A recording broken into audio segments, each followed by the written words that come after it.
আসসালামু আলাইকুম dear students. Week students English চ্যানেলের পক্ষ থেকে আমি তোমাদের সকলকে শুভেচ্ছা এবং অভিনন্দন জানাচ্ছি আমার চ্যানেলে যুক্ত হওয়ার জন্য। তোমরা এখনও আমার চ্যানেলটি যারা সাবস্ক্রাইব করোনি অতি দ্রুত সাবস্ক্রাইব করে নাও এবং পরবর্তী ভিডিও পাওয়ার জন্য বেল বাটনে ক্লিক করে নাও। আমি আজকের এই পর্বে একটি কম্পিটিং স্টোরি নিয়ে আলোচনা করব, এ থার্স্টি ক্রো। এটি 6 থেকে শুরু করে ইন্টারমিডিয়েট পর্যন্ত কিন্তু খুবই একটি কমন একটি স্টোরি। তাহলে তোমরা অবশ্যই মনোযোগ দিয়ে আমার এই ভিডিওটি দেখবে এবং অর্থগুলো বোঝার চেষ্টা করবে এবং উচ্চারণগুলো ভালো করে শুনবে। তাহলে চলো দেরি না করে আমি এখনই শুরু করছি। দেখো, আমি চিত্রের আকারে ছবি দিয়ে কিন্তু তোমাদের বুঝিয়েছি যাতে তোমরা একটু ভালো করে মনে রাখতে পারো। আমি পড়ছি, তোমরা সকলেই শোনো। Once upon a time there lived a crow in a forest close to a town.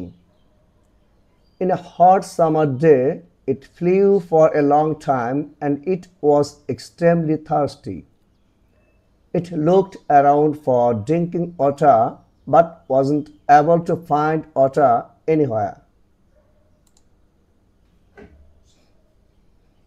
The crow became very weak without drinking water. He flew all around the jungle and the nearby town. At last, he came to a house and thought that he could find drinking water over there.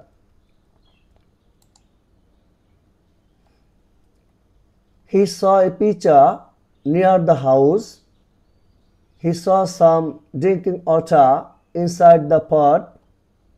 He became very, very happy, but the crow's beak could not touch the water as the level of the water was really low. The crow thought for a while, and an idea arose to him.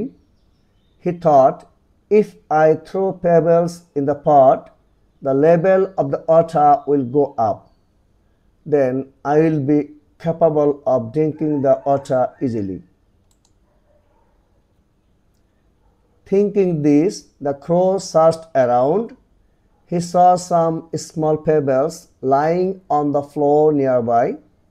He flew to the pebbles and picked up one stone in his beak. He returned to the pot and dropped the stone inside.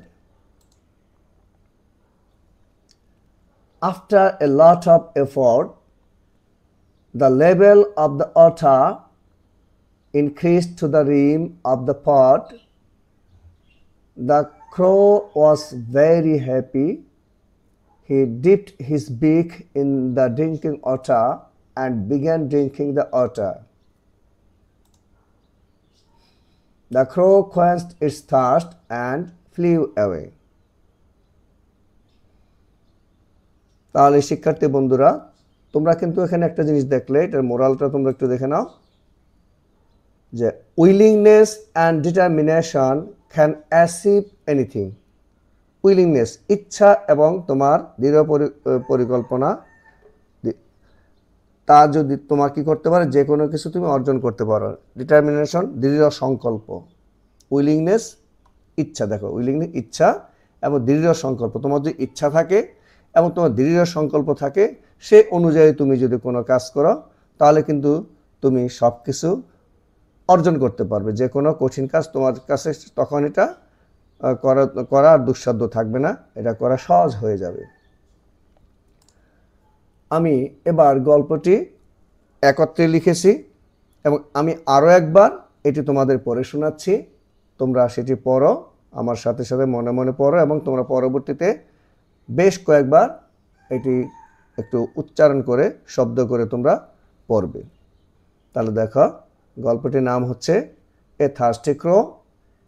এটি কিন্তু এ thirsty crow না বলে আমরা বলতে পারি clever ক্রো, অর্থাৎ একাধিক নামে কিন্তু সেটা বলা যায়। এটা আরও একটি নাম যদি তোমরা দেখো, where there is a will there is a way, where there is a will there is a way। তাহলে কয়টি নাম বললাম? a thirsty crow, a clever crow এবং আসতে পারে where there is a will there is a way। তাহলে শোনার একবার উচ্চারণ, once upon a time there lived a crow in a forest close to a town.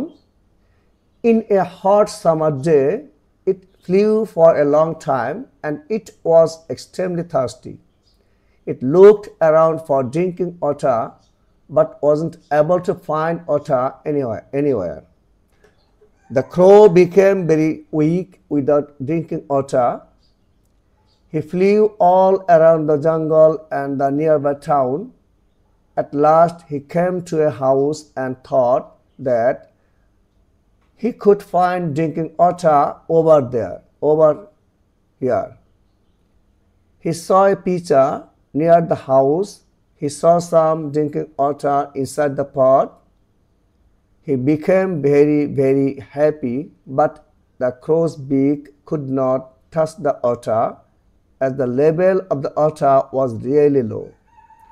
The crow thought for a while and an idea arose to him. He thought, if I throw pebbles in the pot, the level of the water will go up, then I will be capable of drinking the water easily. Thinking this, the crow searched around. He saw some small pebbles lying on the floor nearby. He flew to the pebbles and picked up one stone in his beak. He returned to the pot and dropped the stone inside.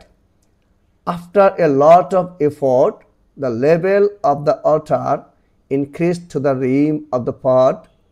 The crow was very happy. He dipped his beak in the drinking water and began drinking the water. The crow quenched its thirst and flew away. তোমরা এবারে এখানে অনুবাদটি দেখো। অনুবাদটি তোমরা যদি পড়ো তাহলে কিন্তু এটা আরও তোমাদের জন্য সহজ হয়ে যাবে এবং মনে থাকবে। দেখো, এক সময় এক শহরের কাছের জঙ্গলে একটি কাক বাস করত।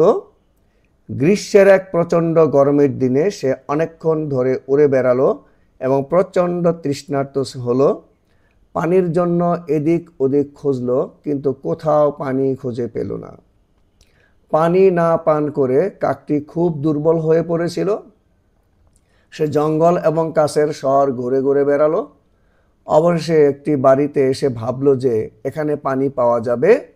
সে ঘরের কাছে একটি কলসি দেখতে পেল। পাত্রের ভেতরে কিছু পানি দেখতে পেল।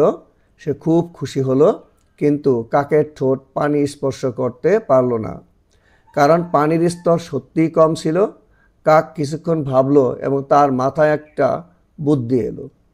সে ভাবলো, যদি আমি পাত্রে নুড়ি নিক্ষেপ করি তাহলে পানির স্তর বেড়ে যাবে, তাহলে আমি সহজেই পানি পান করতে পারবো।